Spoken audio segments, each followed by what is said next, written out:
Welcome to Wine Road, the wine, when, and where of Northern Sonoma County. I'm your host, Marci Gordon, with Beth Costa, Executive Director of the Wine Road. Thanks to Ron Rubin, we're able to keep our podcast rolling along. The financial support of River Road Family Vineyards and Winery allows us to keep recording, keep sipping wine, and keep sharing stories with our listeners. Check out their website at riverroadvineyards.com and explore their Chardonnay, as well as a finely crafted Pinot Noir from the Russian River Valley. That's riverroadvineyards.com. And hey, thanks, Ron, for allowing us to make this show happen. Welcome to episode 248.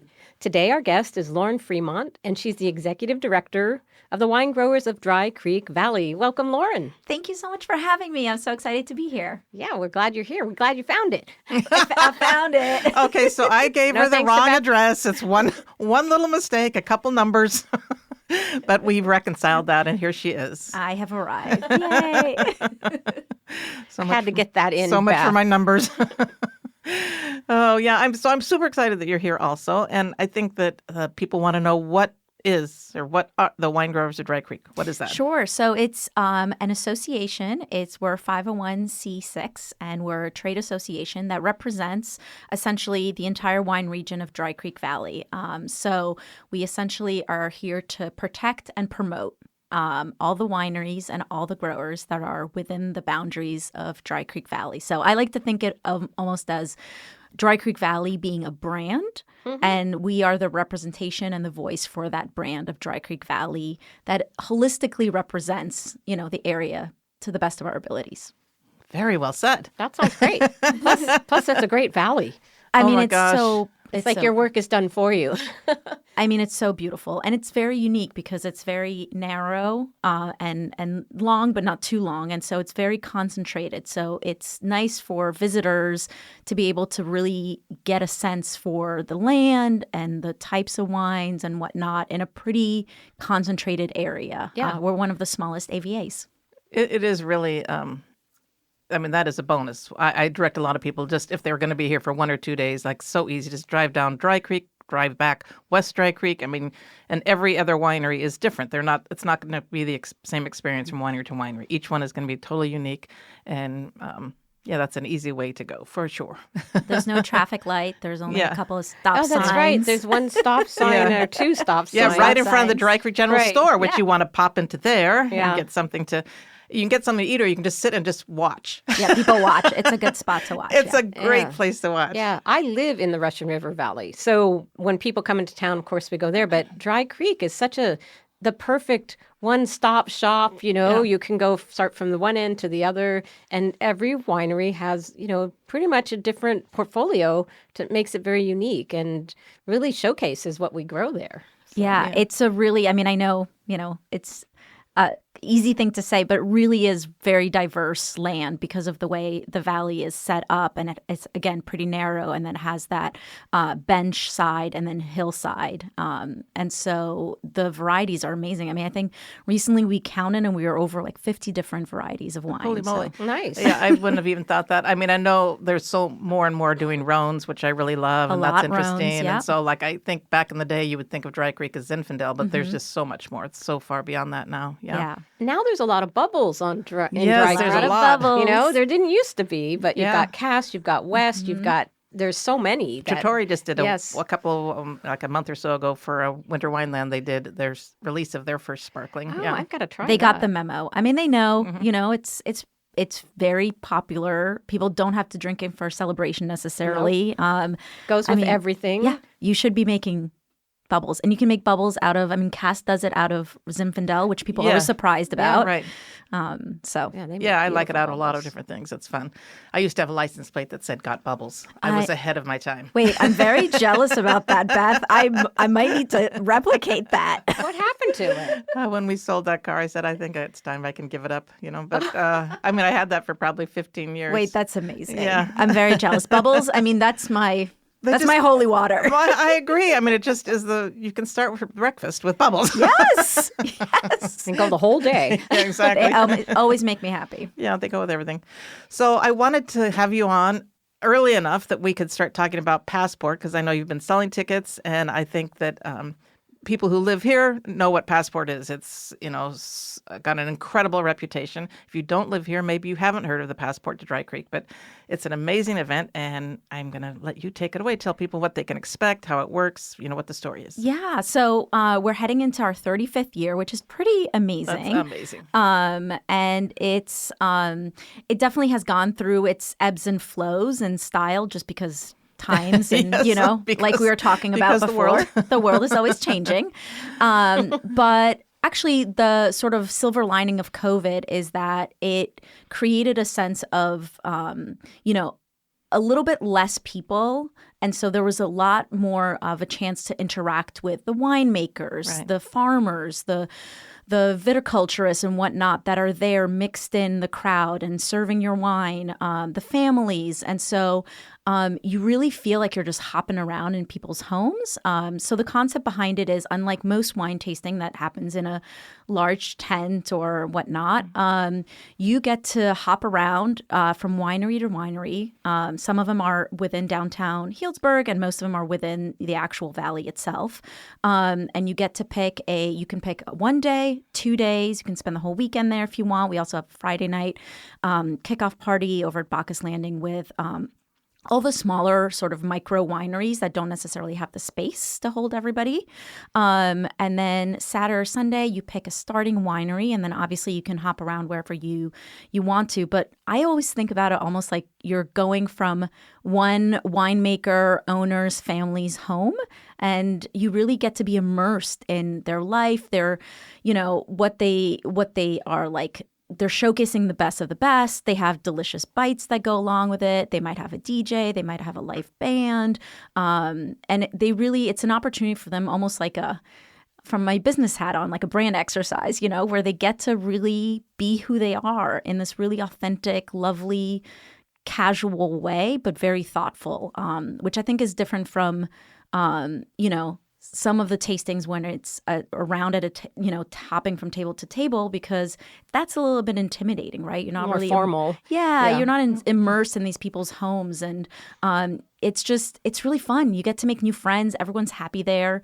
Your ticket includes everything, which is wonderful. The only thing that we do recommend is either have a non-drinker ticket or a designated driver, or hire a driver, gather a bunch of friends, just that way you don't even have to worry about the driving and keep it safe. But it's like an open house vibe. Yeah. Well, and it is just something where it's just more relaxed. I mean, if you're in one of those giant tented events, you're just going from table to table to table, just tasting wine. But this is an experience where you're going to find a place there's going to be a picnic table you're going to be able to sit at. Yeah. You'll be able to talk about which wine, what's in your glass, what's in my glass. And there are, tasty bites everywhere. And a lot of the wineries do have music. So it is just a totally different, relaxed, fun vibe for sure. Yeah, it really is. Like, people just end up walking away just feeling, energized. They get to also have amazing perks and deals on, half cases, full cases. Like, this is a time to fill up your cellar or discover new wines in this, again, really authentic, chill,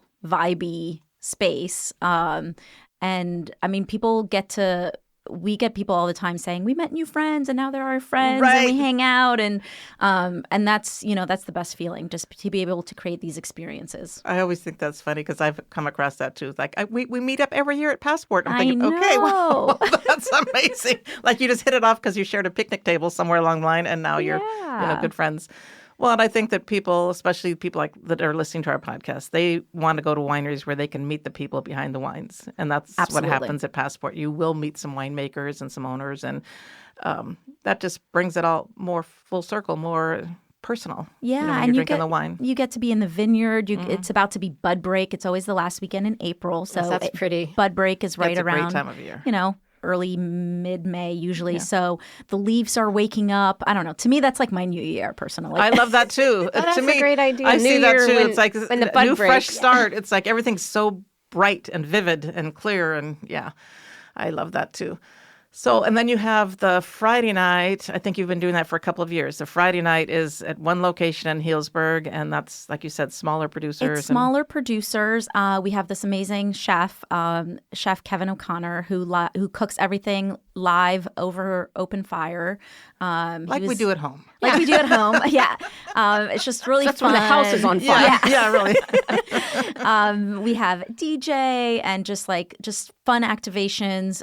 It's a smaller group, obviously, that's there that night. We only have about 250 tickets to sell, and we're at about, I think, there's only a little under 100 left. So, and that's just these big, beautiful stations, and you walk around and you get to taste from smaller wineries, essentially smaller producers who might not have the space or the capacity to have, be there the weekend. So that's a great idea. Bacchus Landing is a newer place in Healdsburg. I think it's maybe 5 years or something like that. And so that in itself, is a good place to discover for your next time that you're here, besides going to Passport, the next time you come to Healdsburg. It's just right on the outskirts of town, and there's several little tasting rooms in there. They always seem to have different things happening with different chefs and different events, or painting with wine or whatever it is. There's always a lot of things happening at Bacchus Landing. Yeah, that's cool. It's also a good place to, when it's not like a formal event, to let your kids run around. Yes, also. That's a huge big courtyard. It's just hard to describe, but it's really,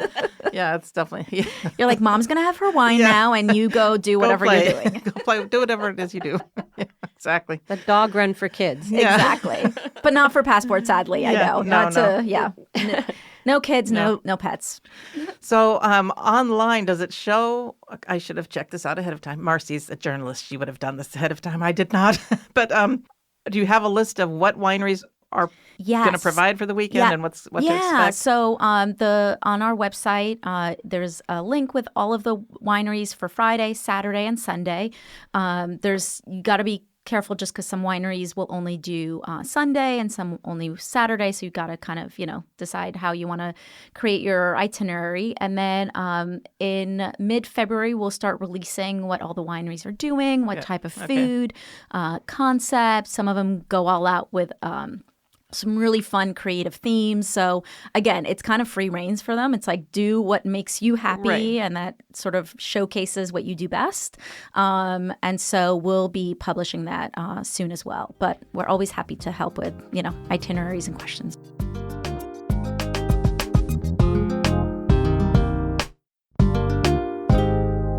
So I wanted to ask, and I don't know if you're still doing this, are you doing a cruise with wine growers who We are doing a cruise. We're going to Paris this year. Wow. We're doing Rough. the Seine. I know. Guys, What a bummer. Selfishly, that's the motherland for me. That's where I was born. So I was like, we're going back, guys. How fun. How amazing. But yeah, we're doing it this in June. It's mid-June. And we have 3 wineries going along with us. We have Amista. Lots of sparkling. Lots of Rhone. Yeah. We have Dutcher Crossing, who's been around for quite some time, who makes some exceptional Zin and Cab, also a lot of Rhone varietals. And then we have a new kid on the block, Fat Dragon, that really specializes in Rhone. So they have an amazing GSM and a beautiful rosé of Grenache. So it's a husband and wife team, and their winemaker, Luke, is going to join us as well. So it's a really nice mix, and it's fun because all 3 winemakers are going to be there. So Ashley from Amista, Nick from Dutcher Crossing, and then Luke from Fat Dragon. And they're all just young and cool. Yeah. That sounds And great. so we're trying to just kind of also rewrite the story a little bit on cruises, because they're so beautiful, and people love that just one click, and it's just, I think it can span just like all types of age ranges as well. So it's going to go down the Seine, Paris to Normandy.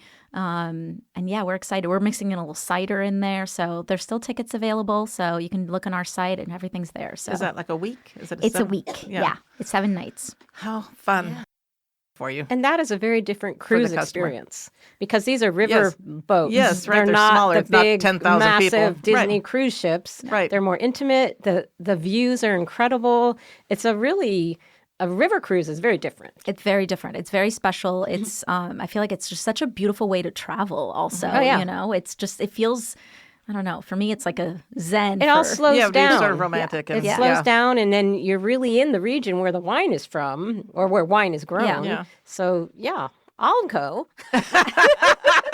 Marci's like, the more I talk about I it, think I should come along.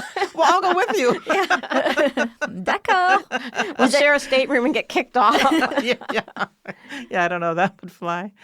It sounds fun. Yeah. So you were born in Paris? I was born in Paris, yes. Wow, how did you end up in Sonoma County? So Paris, Geneva, Switzerland, and then New York. And my parents retired in Healdsburg. So wow. Several years ago. And then we had kids. My sisters had kids. And we somehow all ended up in Healdsburg because it's beautiful. And we were How like, wonderful. why not? But yeah, my dad is retired now, but he was a perfumer. He's my a gosh. master. Awesome. He was a nose. He's a nose. He's a master Wow. perfumer. Oh my gosh, that's amazing. Wow, that is so relevant to being in wine. Yes. Yeah, and the reason he moved to Healdsburg and over on West Dry Creek is because he wanted to find land that was very similar to the south of France, where he could regrow all of the herbs and flowers that he grew up with. It's very romantic, you guys. interesting. I know. I guess so. That is amazing. Yeah, and they grow a little bit of grapes also, but most of it is all about his garden. So. I mean, true perfume is such an amazing industry, and not industry, but like where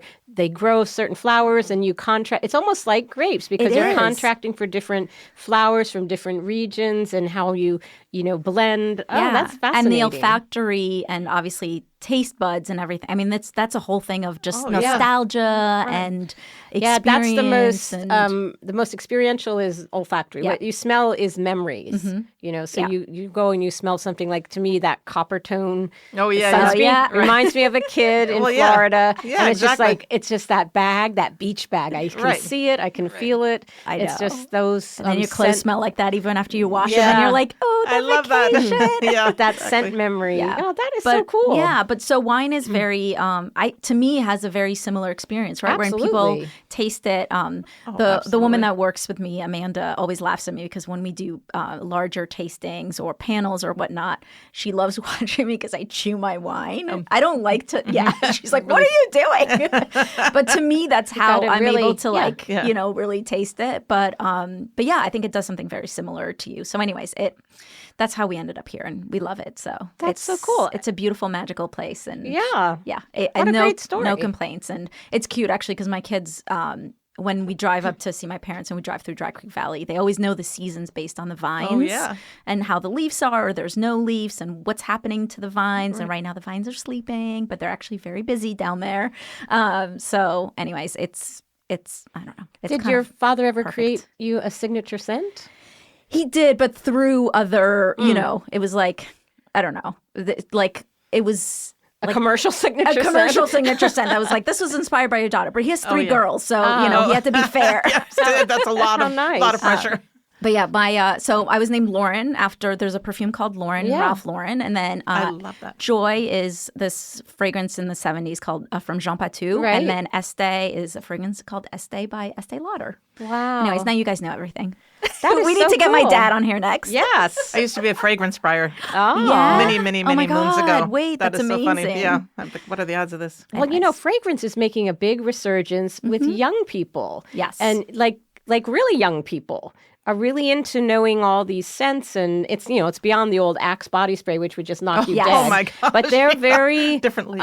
really they know the top note, the base note. They know so much about it, and they're like 12, 13, 14 years old. Yeah. I saw some videos about it. I'm like, wow. I know, it's kind of amazing. We actually have a mother-daughter team. They have a brand named Dancing that's in Dry Creek Valley. They're fairly new, and they make mostly Zin, and they make bubbles with Zin and a beautiful rosé as well. But long story short, they also have a side project also called Dancing that is fragrance. So it's a trio. There's Scorched Wood, Midnight Crush, and I'm blanking on the last one, but it has to do with the leaves. Anyways, but so it really kind of blends the two worlds of wine I and the want to smell vines. that Yeah. because there's nothing like people would love harvest when that scent is in the air, and when you're on the crush pad. And I'm going to have to get you some. Yeah. yes, you are. Yes. It reminds me of driving. It used to be Geyser Peak on the highway there.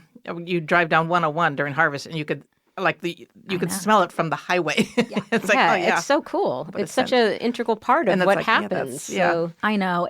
And we try, I think you saying this just makes me think also, I think something special with Passport that we want to keep sort of diving in is like the attendees having fun and really getting a chance to sort of understand that like soil to glass, you know, and like I think once you start learning about it, like you said, even though obviously it's grueling for the growers and the winemakers and it's more costly than ever to have this, to be in this business, but it's also very romantic and amazing that it's sort of the most pure type of process to get alcohol, essentially. It's really pretty untouched. And based in reality. There's no AI wine. No, there's no AI wine. There's no filter on it. Right. I mean, not in I mean, it's Dry a Creek Valley. centuries-old process that really hasn't changed that much. Agreed. It's a real tradition, and it just has surpassed anything that can come to change it. It's still the same, made the same way. Exactly. And that's a legacy. Absolutely. Love it. Yeah. I don't know. So I think it's pretty magical, despite, obviously, again, it's a difficult industry to be in. I think it's very, very, very special. And to do everything we can to, I mean, Passport is a way for us to, it essentially funds our entire organization. And people are just like, oh my God, how could you be doing this? That's scary. Just one event. But for us, it's just really this way to include our entire community into, one weekend. And it's just this really sort of integral way to be able to just showcase and show that off as much as possible. So we just want everybody to, have fun and enjoy it. Did we say the dates? Oh, no, I don't think we have. Yeah, it's the last weekend in April. So weekend the in Friday April. night is April 24th, and then the weekend tickets are April 25th and 26th.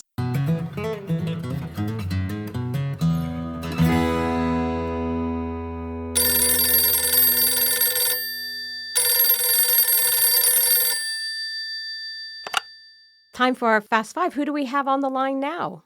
This is Julie from Petroncelli Winery, and I've got a wonderful recipe for you today. Yay. Awesome. What do we got? All right, it's a broiled feta with garlicky cherry tomatoes and capers. I love capers. I do too. Wonderful, and it's nice little salty kick there. All right, so we've got a block of feta cheese, some olive oil, garlic for that garlicky part, cherry tomatoes, different colors if you have them, and the capers. And you basically are going to pop this under a broiler. So you put your feta in the dish, heat, of course, that whole thing. And then you heat up the oil, throw in the garlic, stir it around. You stir in the tomatoes, give them a little stir. And then at the very end, put in the capers, scatter it all around the feta, broil it till softened and browned. And you've got a delicious, wonderful appetizer that I would pair it with our Sauvignon Blanc. Yeah. I think those would go really well. You got that little touch of salty. You've got that little garlicky, the tomato. A little crostini and a little crostini for sure. So when you're doing that in the oil and the garlic, do you do the tomatoes until they're squishy or just kind of heat them up? You do them until they're just a little bit softened. Okay. And it's just starting to burst. Okay. But then you put them under the broiler. then you put them under there and they just finish the job. Well, lucky for me, I always have Petroncelli Sauvignon Blanc in my house. Well, thank you. That's the first ingredient. as soon as you said I start with that and then go from there. feta, tomatoes, capers, I thought Sauvignon Blanc. Yeah. You cannot go wrong. All right. That sounds delicious. All right. Thanks Thank you. for calling. You're welcome. Talk to you later. Bye-bye.